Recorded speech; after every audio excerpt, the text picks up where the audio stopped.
Ya pemirsa, udah mandi belum? Jangan-jangan belum, baru tadi pagi doang ya.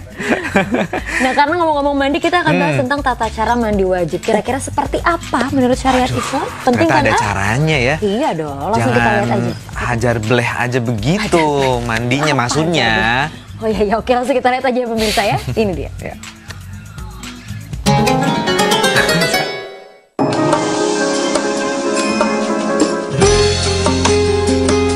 Tata cara mandi wajib. Pemirsa, mandi menurut bahasa yaitu mengalirnya air secara mutlak, baik di anggota badan atau lainnya. Sedangkan menurut istilah syara' ialah mengalirkan air ke seluruh tubuh dengan syarat-syarat tertentu dan disertai dengan niat. Mandi merupakan mencuci seluruh anggota tubuh dengan cara menyiramkannya atau dengan merendam. Manusia memerlukan mandi untuk menghilangkan bau, debu, dan sel-sel kulit yang sudah mati. Mandi juga bermanfaat untuk memelihara kesehatan, menjaga kebersihan, serta mempertahankan penampilan.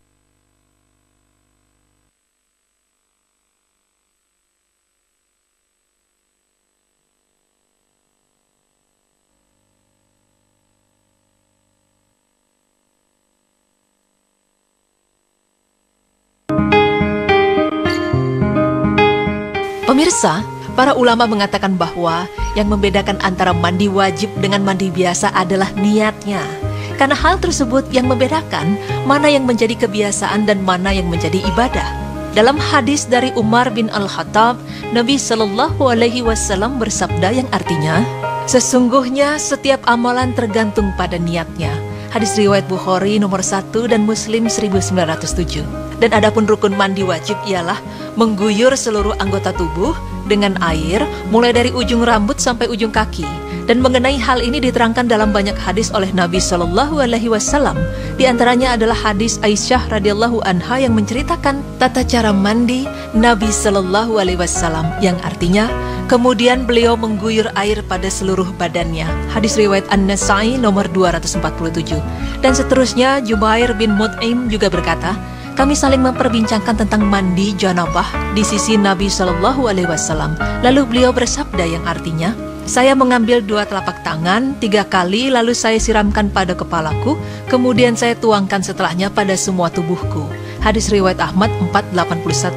Dalam dalil menunjukkan bahwa hanya boleh mengguyur seluruh anggota badan dengan air dan itu termasuk rukun fardu mandi wajib. Dan adapun seseorang yang akan melakukan mandi wajib, maka haruslah dia memenuhi rukun mandi wajib agar mandinya dianggap sah dan disertai dengan niat. Adapun berkumur-kumur atau madmadoh, memasukkan air dalam hidung, istinsyak, dan menggosok-gosokkan badan atau adal adalah perkara yang disunnahkan dalam mandi wajib. Dalam beberapa hadis disebutkan, ada 8 tahapan mandi wajib bagi laki-laki, dan yang pertama ialah mencuci tangan terlebih dahulu sebanyak 3 kali. Dan mengenai hal ini Ibnu Hajar Al-Asqalani rahimahullah berkata yang artinya, boleh jadi tujuan untuk mencuci tangan terlebih dahulu di sini adalah untuk membersihkan tangan dari kotoran. Juga boleh jadi tujuannya adalah karena mandi tersebut dilakukan setelah bangun tidur.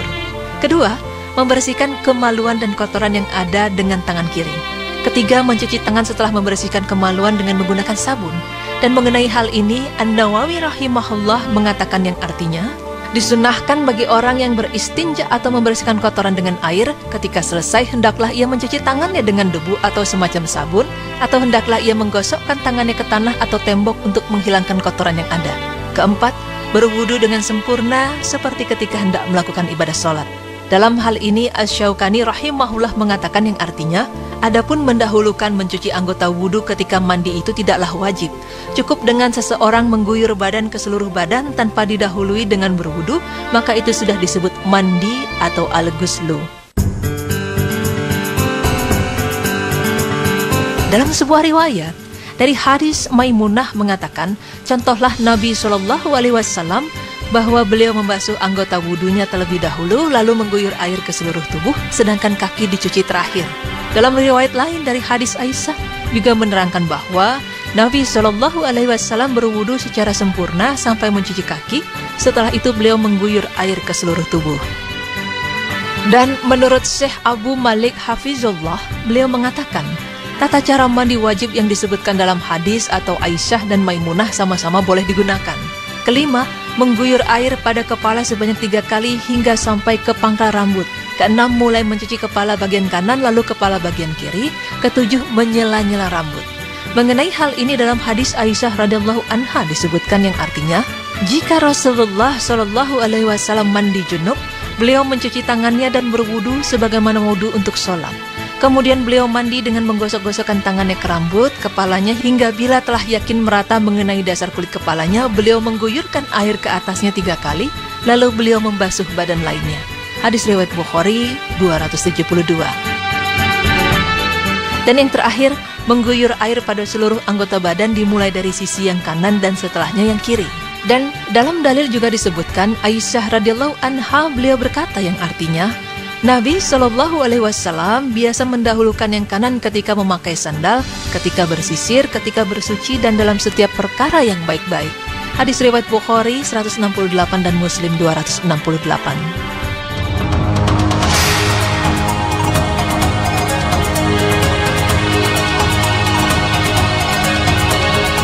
Pemirsa, tata cara mandi wajib bagi perempuan tidak jauh berbeda dengan lelaki. Dalam beberapa hadis juga disebutkan demikian. Dan tahapan yang pertama ialah mandi dengan menggunakan sabun dan pembersih lainnya. Mengenai hal ini berdasarkan sebuah hadis dari Aisyah radhiyallahu anha, beliau mengatakan yang artinya, Asma bertanya kepada Nabi Shallallahu alaihi wasallam tentang mandi wanita haid. Maka beliau bersabda, salah seorang dari kalian hendaklah mengambil air dan daun bidara, lalu engkau bersuci, lalu membaguskan bersucinya, kemudian hendaklah engkau menyiramkan air pada kepalanya, lalu menggosok-gosokkannya dengan keras hingga mencapai akar rambut kepalanya. Kemudian hendaklah engkau menyiramkan air pada kepalanya tadi. Kemudian engkau mengambil kapas bermisik, lalu bersuci dengannya. Lalu Asma berkata, bagaimana dia dikatakan suci dengannya? Beliau bersabda, Subhanallah, bersucilah kamu dengannya. Lalu Aisyah berkata seakan-akan dia menutupi hal tersebut, kamu sapu bekas-bekas darah haid yang ada dengan kapas tadi. Dan dia bertanya kepada beliau tentang mandi junub. Maka beliau bersabda, hendaklah kamu mengambil air lalu bersuci dengan sebaik-baiknya bersuci, atau bersangat-sangat dalam bersuci, kemudian kamu siramkan air pada kepala, lalu memijatnya hingga mencapai dasar kepalanya, kemudian mencurahkan air padanya. Hadis riwayat Bukhari 314 dan Muslim 332. Yang kedua, melepaskan kepangan rambut sehingga air sampai ke pangkal dan akar rambut.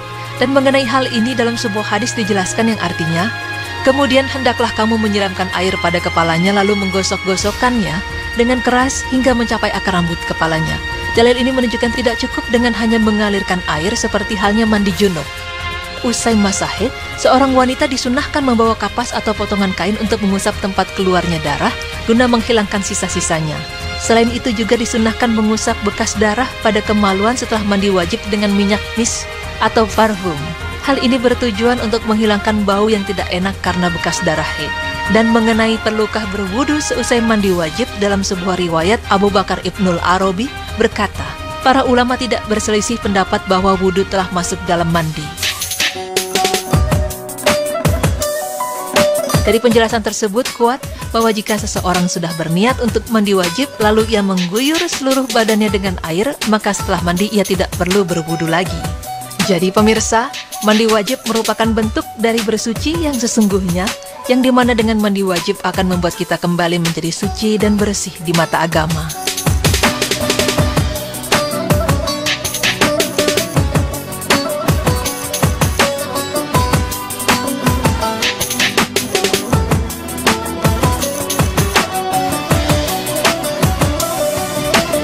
Tuh pemirsa, semoga tayangan barusan ini bisa membuat kita lebih ingat lagi ketika Betul. mandi wajib nanti dan jadi lebih detail lagi gitu. Betul, ya. ya. Jadi kalau aku sih terbiasa memang kalau setelah mandi wajib itu dibiasakan berwudu supaya kesannya kita bersih kembali. Betul ya, kembali suci ya. Setuju. Ya, dan emang diawali dengan niat ya, yang Betul. membedakan mandi biasa dengan mandi wajib adalah nawaitunya di awal. Oke, setelah ini kita akan membahas tentang plasenta bayi sebagai obat kecantikan. Sebenarnya boleh nggak sih? Nggak tahu. Jadi jangan kemana-mana pemirsa, tetap di Berita Islami Islami masa kini. Allahu Akbar.